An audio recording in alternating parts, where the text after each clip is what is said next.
It wasn't the dress. It wasn't her hair. It wasn't the wine or the music or the stupid string quartet that played a dramatic cover of Toxic, like we were all living in some ironic Netflix adaptation of real life. It was the silence right before she took his hand. And in that silence, I realized two things. One, she had already made her decision before I ever opened my mouth. And two, I was about to become the forgotten side character in my own story. Here's what happened. The moment was sharp. No haze. No confusion.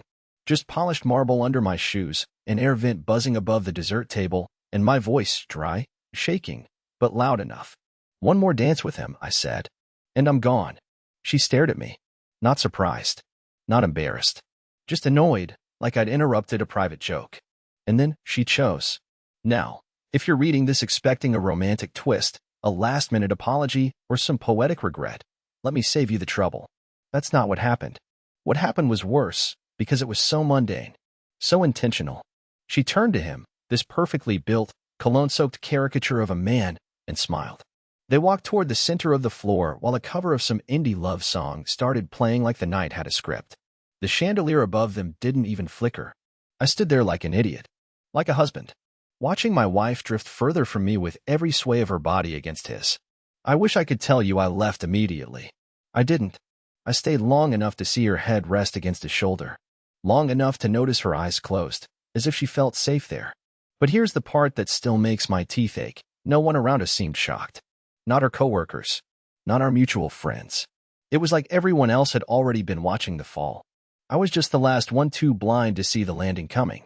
I finally walked out when the violin hit that high, tragic note. No words. No goodbyes. She didn't follow me. She never texted. She never called. But someone else did, and what they told me changed everything I thought I knew about that night, and about her. I didn't drive home that night. I just drove. Through neighborhoods I hadn't seen in years. Past gas stations glowing under flickering fluorescent lights. Past closed diners with handwritten back at 6 a.m. signs taped to fogged-up glass. It was too quiet in the car, but I couldn't stand music. Every song felt like a soundtrack to something already lost. My phone buzzed twice. I didn't look. I didn't want to. I told myself it was her, then told myself it wasn't. Either way, it would hurt. Eventually, I pulled into the parking lot of a closed bowling alley and just sat there in the dark. It was nearly 2 a.m. My hand hovered over my phone until I finally gave in and unlocked it. The first notification was from June, my wife, apparently still. It was short. Hope you got home safe. That was it. No apology. No explanation. No regret. Just a 5-word shrug sent at 12:43 a.m. But the second message wasn't from her. It was from a number I didn't recognize. A 707 area code. I opened it expecting some spam about car insurance or voting reminders. Instead, it read, "You weren't supposed to see that. I'm sorry. I didn't know she'd go that far. At first, I thought it was a mistake. Wrong number." But then a second message came in. "If you want the truth, meet me tomorrow. 9 a.m. Edison Cafe. Ask for the corner booth." I stared at the screen, heart thudding like a bass drum in my throat. I wanted to throw the phone out the window. I wanted to delete the message and pretend none of it was happening. But I didn't. Because deep down, I knew. Something about the way June had smiled with him. Something about the way people looked at me at the party, not with pity, but with resignation. Like I was the last to realize I was part of a performance. An extra on a set where the main characters had long been established. I barely slept. I got coffee at 5:30, changed my clothes twice, and still looked like a mess when I walked into Edison Cafe the next morning. It was the kind of place with too many chalkboards on the walls and acoustic covers of 2000s pop songs playing softly overhead. The waitress didn't even ask. She pointed me to the corner booth as if this was expected. He was already there. Late 40s, maybe early 50s. Blue button-up shirt, graying beard, laptop open in front of him like he'd been typing something before I arrived. He looked up as I slid into the booth and said my name like it was a confession. "Ellis." I nodded cautiously. "You sent the text?" He closed his laptop slowly. "I didn't think you'd actually come. I shouldn't have." "Who are you?" He sighed and looked down at his coffee. "My name's Grant. I used to work with your wife. Until I couldn't anymore." There was something about his voice. Not angry. Not smug. Just tired. Like he'd rehearsed this conversation 100 times and still didn't know how to make it less painful. I don't want to cause trouble, he said. But you deserve to know what she's been doing. Last night wasn't random. Mason? The guy she danced with? That wasn't just some flirtation. I stared at him. My stomach sank. They've been. He nodded once. 7 months. Maybe more. Started during the campaign in Napa. She told people it was casual. Said you two were drifting. I didn't say anything. Couldn't. My hands were trembling, but I held my coffee like it was the only thing keeping me grounded. He leaned in. But here's the thing. It's not just the affair. There's more. Mason's not who he says he is. And what they've been planning, it's bigger than just sneaking around behind your back. I blinked. What does that mean? He glanced around the cafe, lowered his voice. Do you know who's on your mortgage, Ellis? Your savings? Do you know what was signed last month in your name? And just like that, my breath caught in my throat. Something shifted. Something darker. I came here thinking I'd learn how long my wife had been dancing behind my back. I didn't realize I'd walked into something else entirely. Something that would unravel everything. I wasn't ready to hear what came next. I thought I had braced myself for the usual cliches, betrayal, lies, sneaking around in hotel parking lots. I had prepared myself for that. What I wasn't prepared for was what Grant slid across the table, a manila folder that felt heavier than it looked. Inside were copies of documents, legal, financial, with my name typed neatly on all of them. But I hadn't signed a single one. You're telling me this is, what, forged? I asked, flipping to the pages. There were refinancing forms for our home, access granted to our joint investment accounts, even a letter to a private brokerage giving trading permissions I didn't understand. Grant didn't flinch. Not forged. Manipulated. You authorized some of it, technically through power of attorney. Remember that package June had you sign a year ago? Said it was in case anything ever happened while you were out of town? My stomach dropped. I remembered that night. I was sick with the flu, lying on the couch with a blanket over my head, barely able to keep my eyes open. She stood over me with a pen and a clipboard, smiling that nurse-like smile she always wore when she wanted something done fast. This is just for emergencies, she'd said. It'll save so much hassle if anything ever goes wrong. And I signed it. Jesus, I whispered, staring down at my own printed name like it belonged to someone else. She's been planning this for a year? At least, Grant replied. But I don't think the money's the end goal. Not for Mason. He's been doing this in other states. Same pattern. Same profile. He meets women like June. Charming, well-connected, married to someone quiet. They become his proxy. I looked up. Proxy for what? Grant tapped his finger against the page with the brokerage name. Money laundering, mostly. Sometimes real estate flipping. It's complicated. And honestly, I don't think June even fully understands how deep she's in. She thinks she's in love. It felt like someone dropped a weight on my chest. I couldn't even process the betrayal yet, the emotional kind. That part hadn't even caught up with me. I was still stuck on the setup, the scope of it. June, the woman who used to send me handwritten lists of things she loved about me on post-it notes. The woman who still kept her stuffed dog from high school tucked behind her side of the bed. That woman had helped siphon money out of our life together, piece by piece, with surgical precision. I need to see proof, I finally said, jaw tight. All of this, it could be a coincidence. A misunderstanding. Grant nodded slowly, reached into his laptop bag, and pulled out a flash drive. Watch this when you're alone. But do it soon. I'm only giving you this because I liked her once. Before she started lying to everyone, not just you. I think she's in danger, Ellis. And if she's not, then you are. I took the drive. I didn't say thank you. I didn't know how. I left the cafe walking slower than I ever had in my life. It felt like gravity was heavier now.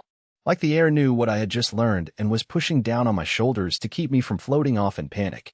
Back in the car, I sat for 10 minutes staring at the flash drive like it might explode. Then I drove home, locked the door, shut all the blinds, and opened my laptop. The video was dated 2 weeks ago. The camera angle was from above, like a ceiling security cam. It was grainy, but I recognized June immediately. Her red coat. The way she tucks her hair behind her left ear when she's nervous.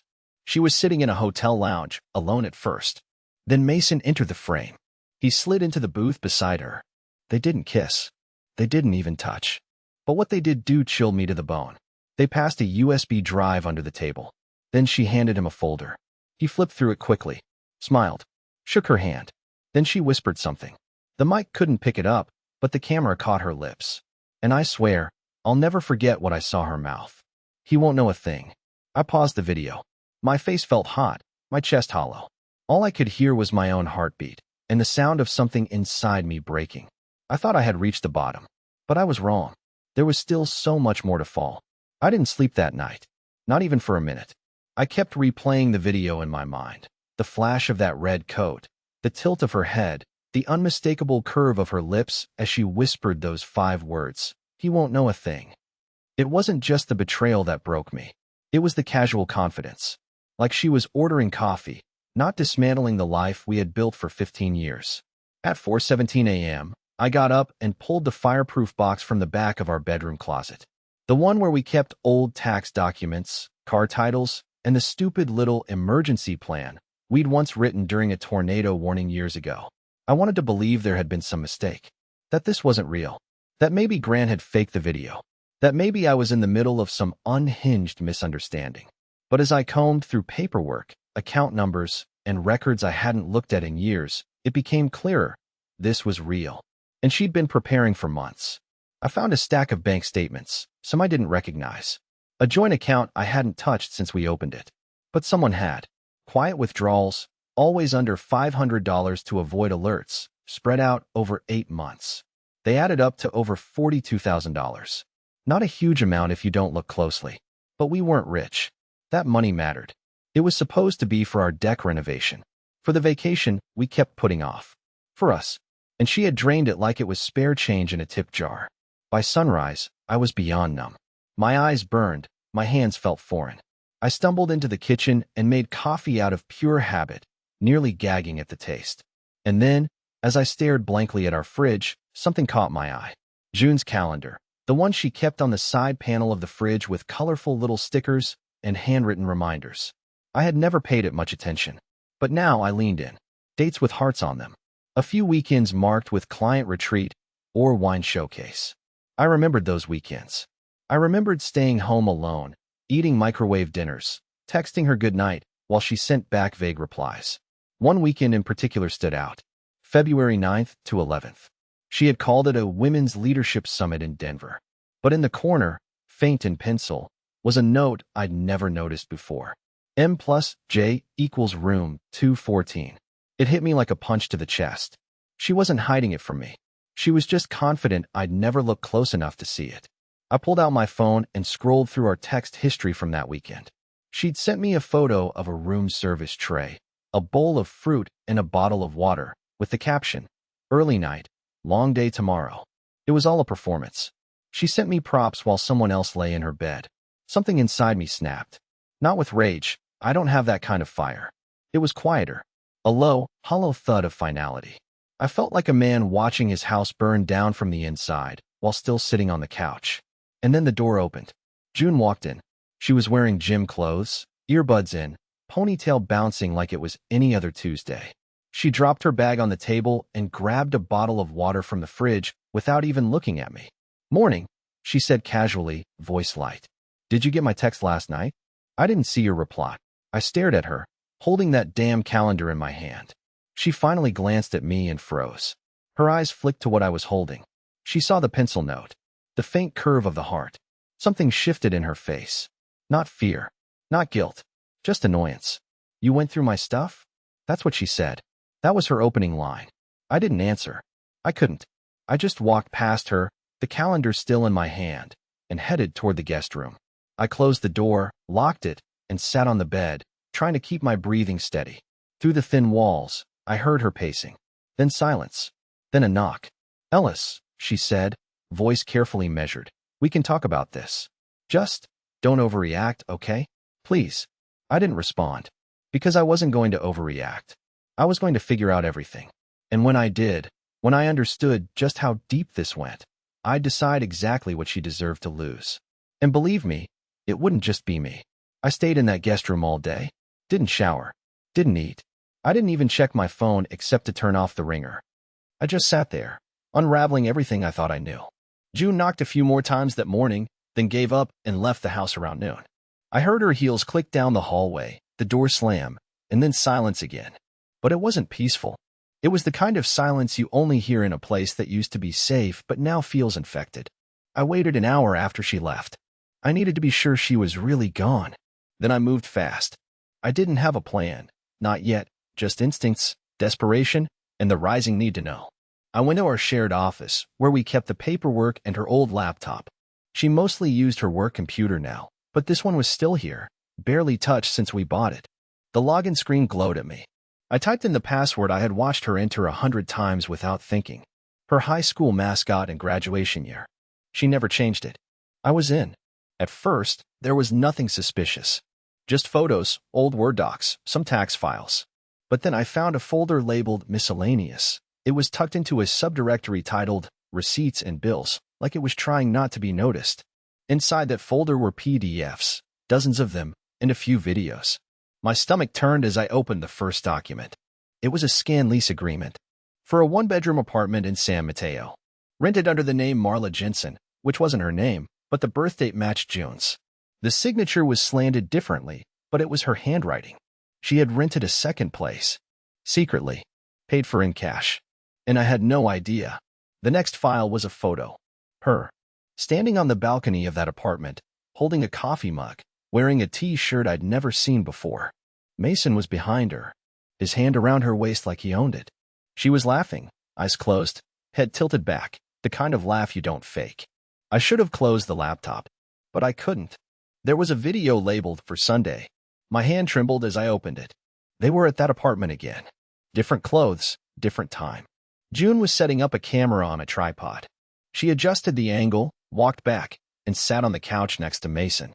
She looked into the lens and said, "Okay, let's go over it again. Just in case." She pulled out a notebook, one I had seen before, sitting in her nightstand drawer. The one I thought she used to journal in. "Step 1, she said. Ellis signs the refinance packet." "Done." Mason nodded, grinning like a damn Bond villain.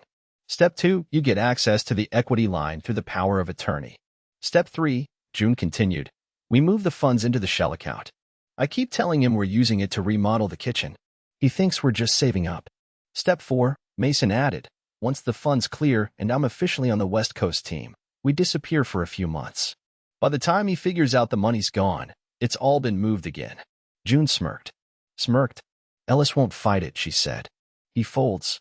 That's what he does." My mouth went dry. I couldn't move. Couldn't breathe. They had choreographed every step like a dance. And I was the background music. The joke that kept playing while the real story unfolded without me. And still, I wasn't angry. I was stunned. Not by the affair, not even by the theft, but by how deeply she knew me.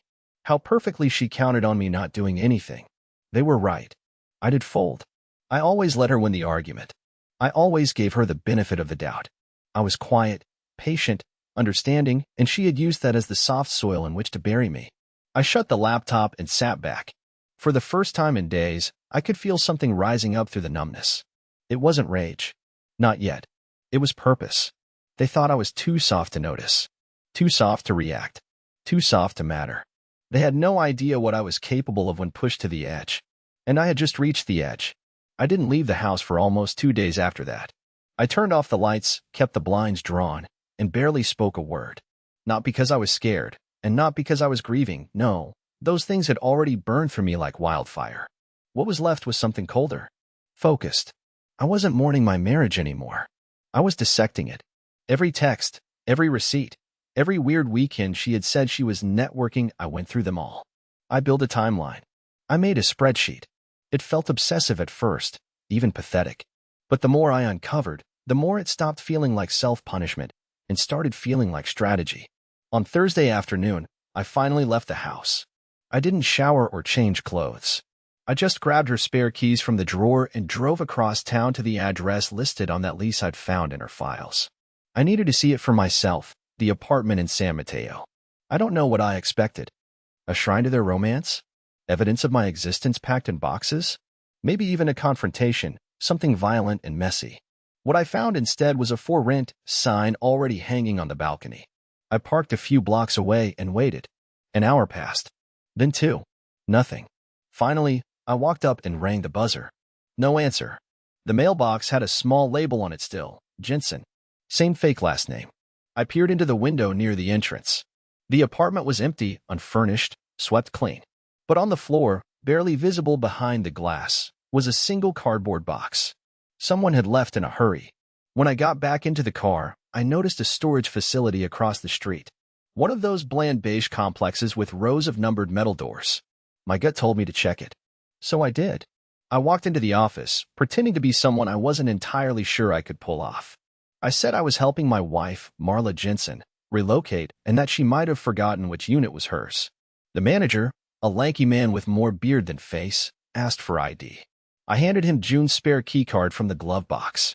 She kept it in an old Altoids tin, along with extra earrings and emergency breath mints. He scanned it. Unit 314, he said. Far back, right corner. I nodded, trying not to tremble as I made my way through the maze of metal doors. My hand shook as I unlocked the padlock.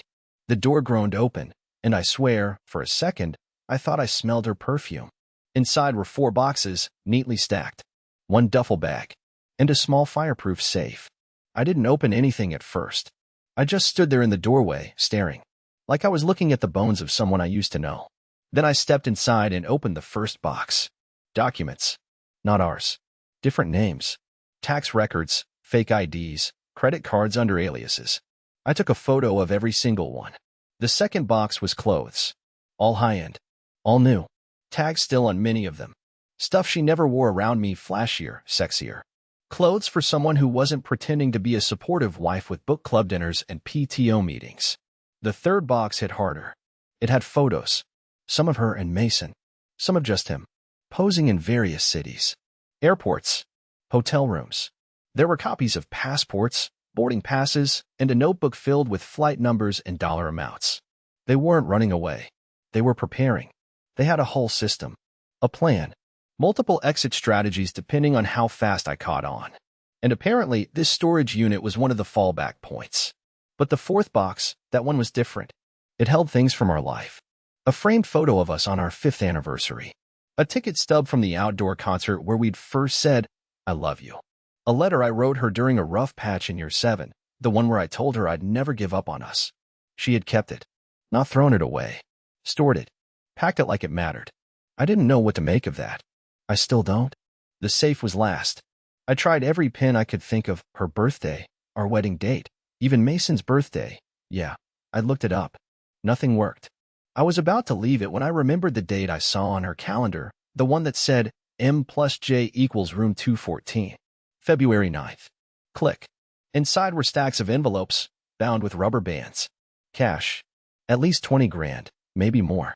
And tucked behind them, a burner phone. I took everything. Every photo, every ID, every paper that didn't belong. I left the rest exactly as it was, closed the door, locked the padlock, and walked out into the sunlight with the bag slung over my shoulder like I was carrying a body. This wasn't just some twisted love affair anymore. It was organized, intentional, criminal. And I had evidence. But more importantly, I finally had leverage. She thought I was still sitting on the couch, wondering why she didn't come home last night. She had no idea I was already planning my next move. By the time I got home, the sun was already dipping beneath the rooftops, casting that burnt orange light through our front windows. For a second, the house almost looked warm again. Familiar. Like a place you'd want to come home to. But I knew better now. I wasn't walking into a home. I was walking into a set. Every pillow, every shelf, every framed picture of us in matching sweaters was part of the illusion June had built to distract me from the demolition happening beneath the surface. She was already there when I walked in, at the kitchen island, pouring wine. For a second, she didn't hear me. Then she turned, smiled, and said, "Hey, I was thinking we could actually sit down and have dinner. Talk like normal people for once. Like normal people." I wanted to laugh, or maybe scream, but instead, I nodded and played along. I had already decided that tonight, I wasn't confronting her with rage or betrayal or tears. Tonight wasn't for reaction, it was for observation. She didn't know what I knew yet, and I wanted to see how far she'd go to keep pretending. She made pasta. Her go-to when she wanted things to feel cozy. She even lit a candle, one of those fake ones with the little flickering bulb inside. It felt absurd, like we were on a date inside a dollhouse version of our marriage. We sat. We ate. She talked about work, said her boss had been on edge lately, something about a merger falling through. She asked if I'd been feeling okay, said I'd seemed distant, even cold. She tried to reach across the table once, but I moved my glass instead. Then she leaned back, studied me for a long moment, and said, "You're different." You're thinking something. What is it? I stared at her, chewing slowly. I set my fork down. The silence stretched. Then I smiled, not because I meant it, but because I needed her to relax. Just tired, I said. You're right. We should talk more. She nodded, visibly relieved. I want that too. I really do. I don't know how I didn't explode. After dinner, she started clearing the plates, and I followed her into the kitchen. I watched her scrape leftovers into the trash, rinse each dish like it was any other evening, like she wasn't slowly siphoning my life away with a man who called her by a different name. I pulled the burner phone from my jacket pocket and set it on the counter beside her. Quietly, deliberately. She froze. Her hands stopped moving. She didn't speak. Didn't look at me. Just stared at the phone. Then finally, voice low and careful, she said, "Where did you get that?" I didn't answer. I just turned and walked to the living room, sat down on the couch, and waited. A minute passed. 2. Then she followed me in, pale, clutching a towel like it was armor. "You've been spying on me?" I scoffed, leaning forward. "That's what you're going with? Spying?" She crossed her arms. "You went through my things." "No," I said, my voice flat. "I went through the things you never meant me to find. There's a difference." She stood there, visibly trying to piece together how much I knew. I watched her eyes scan my face, then dart to the coat closet where I'd stashed the duffel bag from the storage unit. "You've been talking to someone," she muttered. "Grant," I replied, and her entire body stiffened. "Grant's insane," she said too quickly. "He was fired for harassment. He's bitter. You can't believe anything he says." I reached over and grabbed the printed flight logs, slid them across the coffee table. "Is this fake too? The cash withdrawals? The fake lease? The video of you outlining how to rip me off?" Silence. "You were going to run," I said, quieter now. "Not just with him, but with everything. My savings. My name. You even rehearsed it." She didn't deny it. She sat slowly, like the weight of what I knew had finally caught up to her spine. "I didn't think you'd find out this way," she whispered. "Wow," I said, laughing bitterly. "So you knew I'd find out?" She nodded. "Eventually.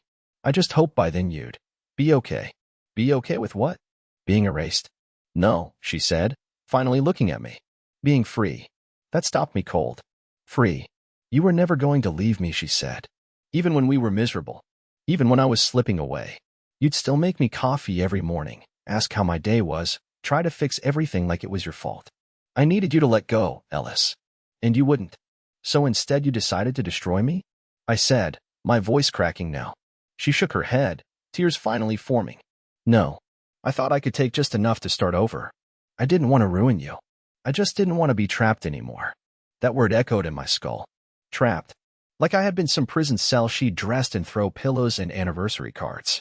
I stood, walked to the closet, unzipped the duffel, and pulled out a single folder, the one with the passport scans, the bank trails, and a handwritten list of what she planned to change once I was out of the picture. I handed it to her. "I'm not the one who's trapped, June," I said. "You are." She opened it, eyes darting across the contents, and I watched her expression collapse. The performance was over. She didn't speak, didn't cry, just sat there, finally exposed. I walked to the door, opened it, and paused. "Don't follow me," I said. "And don't call." "Where are you going?" she asked, voice thin. "To make sure the next person you try this with knows who you really are." And then I left. But it wasn't over yet. Not until I did what came next. The next morning felt surreal. I woke up on my brother's couch, sunlight creeping through the dusty blinds, my body aching in unfamiliar places, not from injury, but from everything I had carried for too long. My phone had 17 missed calls and a flood of unread messages. All from June. I didn't open a single one. Instead, I made a list. It wasn't dramatic. No revenge fantasies. No late-night confrontations. Just facts. Names. Documents. Accounts. I printed everything out and drove straight to the office of a quiet, silver-haired attorney named Ruth Delgado, a referral from Grant, who had gone oddly silent since our last meeting. I didn't ask why. I didn't need to. He'd done his part. Now it was my turn to do mine. Ruth flipped through the folders with calm efficiency. She didn't gasp. She didn't ask if I was sure. She just said, "We can work with this," and began typing. Within 48 hours, the freeze orders were in place. The accounts she opened? Blocked. The fraudulent leases? Flagged. I granted access to the burner phone, the surveillance videos, and the photo trail from the storage unit. Ruth filed for divorce on grounds of financial abuse and fraud, and we sent copies of the documents to June's employer, along with an anonymous tip about Mason's shell companies. I didn't even have to deliver them myself. By the end of the week, the walls began closing in, but not around me. June showed up at my brother's house once, unannounced. She stood at the door with a grocery bag like it was still 2012, and we were arguing over dinner plans. My brother didn't even let her inside. He told her, flatly, he's done. And if you come back, we're calling the cops. She never returned.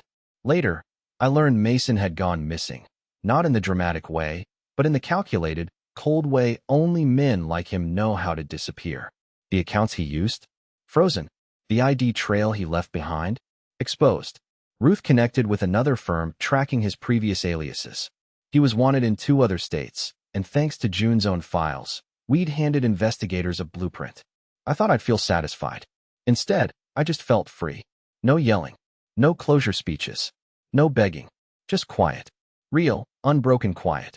3 months passed. I moved into a small apartment with old hardwood floors and creaky windows that let in too much wind. I liked it. I bought used furniture, cooked terrible dinners, started running, slowly, awkwardly, but still. I even got a dog. His name's Ollie. He chews everything I own and sleeps beside me like he's always been there. One night, I found a note in a box I hadn't unpacked.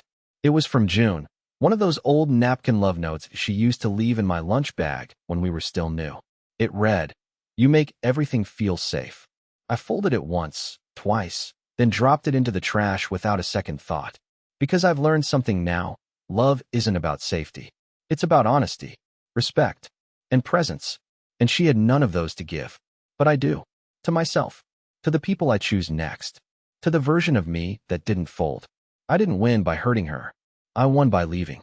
By healing. By beginning. And for the first time in a long time, that's more than enough.